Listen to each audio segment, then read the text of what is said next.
Hi అండి. ఏం చేస్తున్నారు? మేమైతే కారపూస అయితే చేస్తున్నాము. మొన్న చేసిన స్నాక్స్ అవన్నీ కూడా అయిపోయాయండి. నేనైతే రేపైతే ఇంటికైతే వెళ్ళిపోతున్నా. తీసుకెళ్తానని చెప్పి అమ్మ అయితే కారపూస అయితే చేస్తుంది. కారపూస చూపిస్తా చూడండి.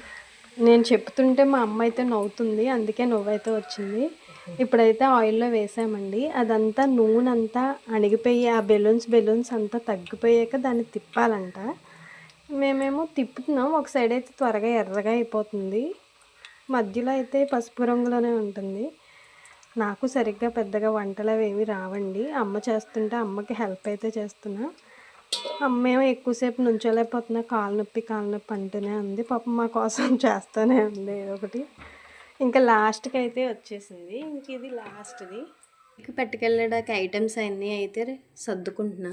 ఇప్పుడు చేసిన కారపూస ఇది. ఇవి బయట తెప్పించిన జంతుకులు. ఇవి మొన్న మేము తయారు చేసిన ఇంట్లో జంతుకులు. ఇవి మా పెద్దమ్మ వాళ్ళు పెట్టిన అరిసెలు. చెల్లికి ఇష్టమని బయట తీసుకున్న అచ్చు. ఇప్పుడు ఈ లగేజ్ అంతా నేను ప్యాక్ చేసుకుంటున్నా. ఫైనల్గా ఈ బ్యాగ్లో ఇవైతే సర్దేసుకున్నా. మొన్న బయటికి వెళ్ళినప్పుడు మా బాబుకి ఇష్టమని చెప్పి మా హస్బెండ్ అయితే ఈ ప్యాకెట్ ఒకటి తీసుకున్నారు. అది కూడా అయితే పెట్టేశాను. ఎందుకంటే స్కూటీ మీద అయితే ఎదరి బ్యాగ్ అయితే పెట్టుకోవడానికి కుదురుద్దని చెప్పి లగేజ్ మొత్తం అయితే ఈ బ్యాగ్లో సదురుకున్నా.